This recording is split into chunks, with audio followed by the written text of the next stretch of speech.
మనకు ఉద్యోగాలు ఇచ్చింది కూడా మన ఎమ్మెల్యే గారు మనందరికీ తెలుసు.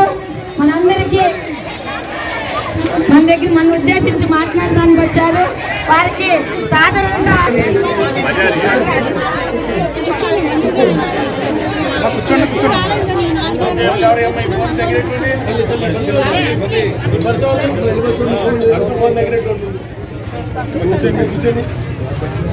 అంటే నేను డిఎస్పీ గారికి వీళ్ళందరికీ ఫోన్ చేసి మా ఇంటి పోలీసు వద్దండి, బాగానే ఉంటాం, వాళ్ళు నన్ను వచ్చి కొట్టరు, మళ్ళీ మాట్లాడుకుంటా ఏమైనా వస్తే అలా బాధ ఏంటో మాట్లాడతాను, పోలీసుని పెట్టబాక నేను చెప్పాను.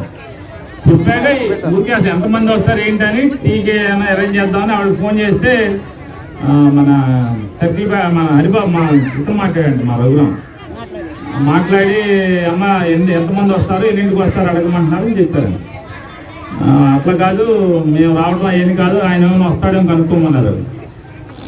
వాళ్ళు రమ్మంటే వస్తా ఎందుకు రానన్నా, వస్తానండి దాని ఏంటని మాట్లాడదామని వచ్చాను.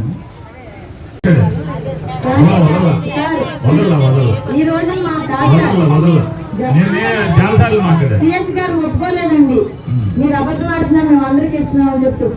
నేను నమ్మలేదు కదా. నేనే పొద్దున్నే పోలీసు చెప్పాను, మా ఇంటి పోలీసు ఉంటుందని చెప్పాను. మీకు ఫోన్ చేసి ఎన్నింటికి వస్తారమ్మా, ఎంతమంది వస్తారని కూడా అడిగాను కదా.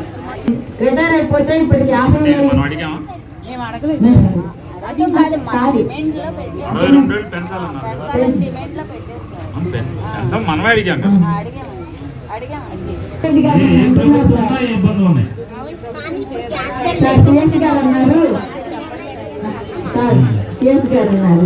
అదేంటమ్మా వాళ్ళ దగ్గర 2-3 నెలలు అడ్వాన్స్ పెట్టుకోవచ్చు కదా అని కూడా అన్నారండి మా డైరెక్టర్ మేడం గారి దగ్గర. మరి వాళ్ళు ఇచ్చే తక్కువప్పుడు అంటే రాష్ట్ర ఖజానానంతా కూడా ఒక చేతి మీద నడిపే సిస్టమ్ పెట్టాక మనకి 2015లో వచ్చింది సిఎఫ్ఎంఎస్ సిస్టమ్. అందు వేరే రాష్ట్రాల్లో కూడా కొన్ని చోట్ల ఉంది. ఈ సిఎఫ్ఎంఎస్ సిస్టమ్ అంటే సెంట్రలైజ్, అంటే ఎవరి దగ్గర డబ్బులు ఉండేవి అన్నీ ఒకే ఖజానాలో ఉంచి దాన్ని నడుపుతూ ఉంటారు. సిఎఫ్ఎంఎస్ సిస్టమ్ వచ్చిన తర్వాత మీ డైరెక్టర్ దగ్గర డబ్బులు ఉండటం అనేది జరగదు. ఆయనదే మరి ఎందుకు అట్లా అన్నారు తెలియదు నాకే.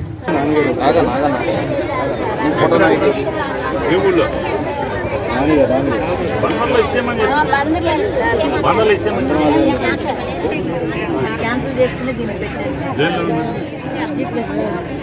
12,500 క్యాన్సిల్ పోయినా సరే నాకు మీరు ఇచ్చిందే కావాలనుకుని దాన్ని క్యాన్సిల్ చేసి దీన్ని పెట్టారు. నేను పంచిపెట్టిన పుస్తకం ఉన్నారు.